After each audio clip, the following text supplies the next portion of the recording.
There are films out there which might be great, which might be full of merit, but they have a title which sounds awkward or difficult to pronounce, or it's a title which I find maybe unpleasant to speak out, and I tend to overlook those films and shun them, maybe unjustly. But if you happen to choose a title for your film such as Koyaanisqatsi or maybe Hagazusa, then you basically lose me as your potential spectator. That's just how it is. I'm a very language-oriented person, and if I think the title is rubbish, and then there is also a poster which, for better or worse, is neutral or isn't a strong poster, then I'll probably relegate that film, to the very back of my viewing queue, and I might be robbing myself of an epiphany, of an extremely important cinematic experience. For some people, Koyaanisqatsi is their religion.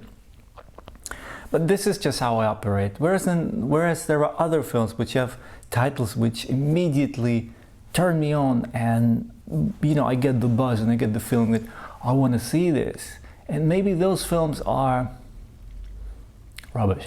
Maybe they're not accomplished films, but when I hear Ninja Terminator, something inside me responds, and it's the same with Vampirus Lesbos. I think that's a great commercial title, and probably one of the most successful titles Jess Franco had, right up there with She Killed an Ecstasy. I think that's another over-the-top title which sort of captures your imagination. But Vampirus Lesbos is at the same time slightly pretentious, but it's also downright. It is, it embodies the movie very well and leaves you in very little doubt as to what you're about to experience. I gave this film a rewatch recently. Vampirus Lesbos I owned on DVD previously. I saw it on the Image DVD, which was, I think, Region 1, one of the very early home video Jess Franco films, which I think Image brought out in the States.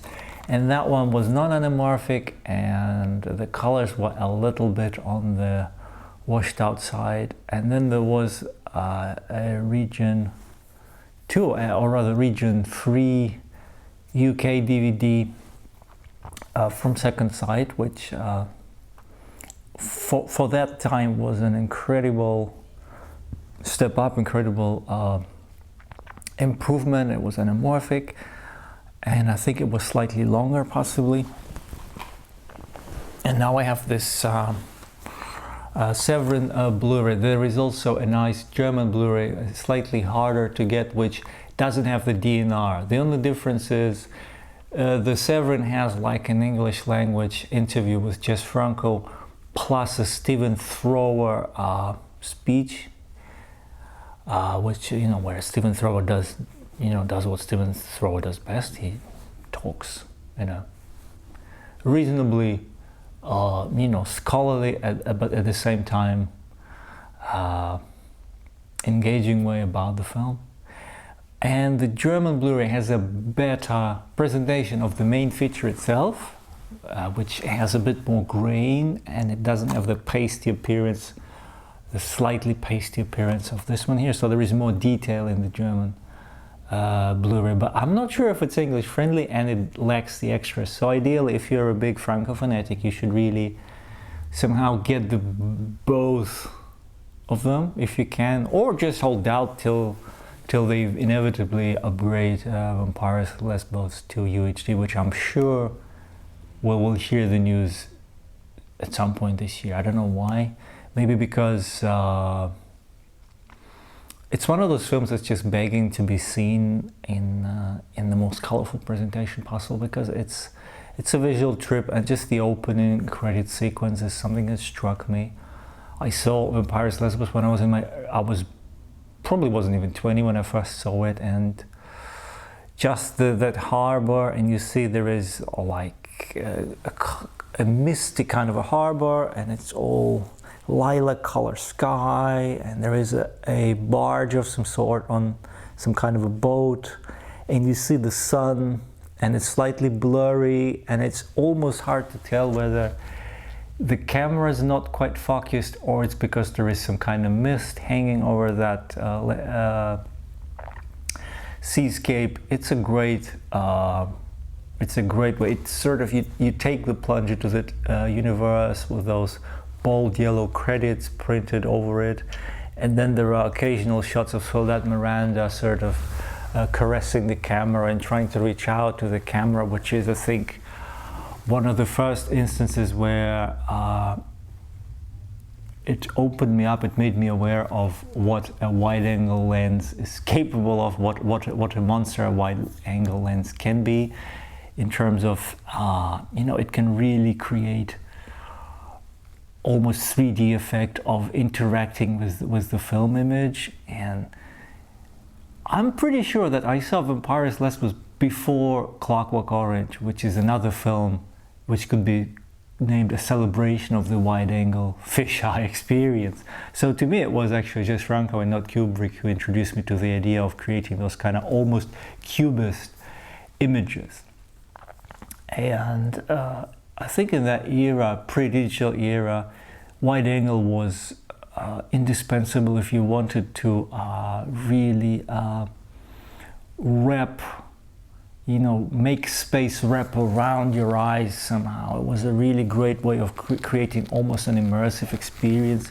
And there are several shots throughout Vampire's Lesbos which take advantage of that, but there are also a great many zoom shots. I mean, this sensation of being in the moment with Jess Franco as he's inventing the shot, as he's maneuvering the camera. I think this is where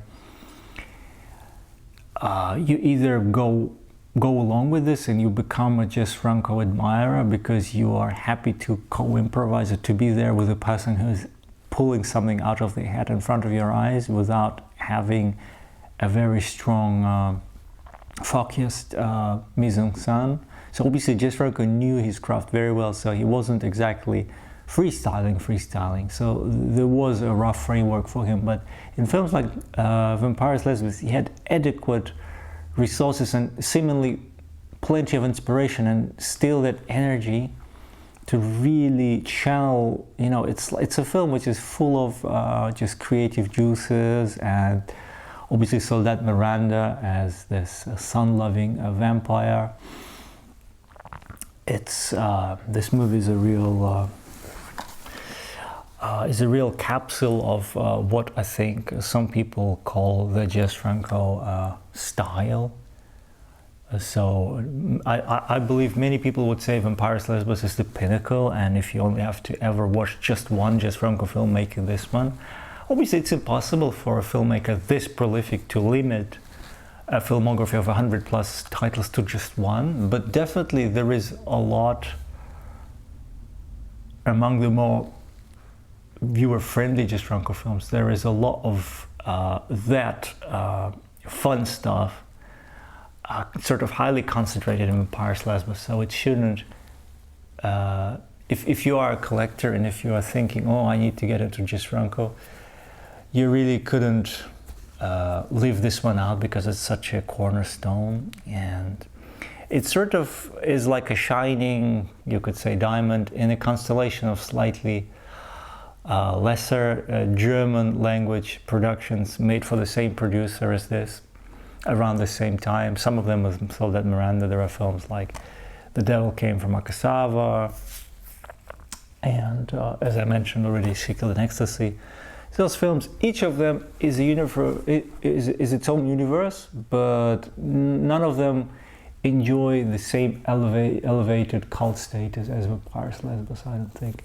There's also a good, interesting role in this film for Paul Müller, who was a Swiss actor who at the time was often seen in Jess Franco's films, and I think he got his meatiest parts, probably, not in terms of pay, but in terms of screen time with Jess Franco, even though Paul Müller's career included him sharing screen space with Alain Delon and Orson Welles, and then he made films even with some of Italy's most famous comedy actors.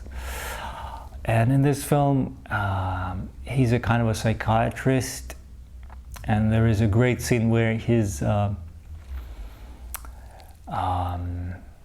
taking notes, and this is supposed to be his where he receives his patients, but it's very blatantly a hotel lounge, and so him and Eva Stromberg are sitting in those lounge chairs, and it's a very period furniture around them. And when you first see Vampires Lesbos, I think this is again the seductive aspect of it being set nowhere in particular. We see Dutch angle views of the mosque in Istanbul, and then we see that hazy harbor I mentioned, which could be somewhere outside Barcelona. It could be again seen from the Galata Bridge in Turkey. We don't know exactly where those shots come from, but there are definitely bits shot in Spain.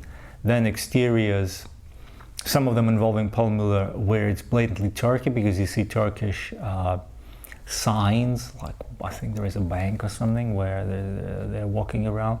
And then there are interiors which could well be Germany because it's a co-production with Otto Brauner of TTT Filmkunst, which was a giant at the time of West German filmmaking.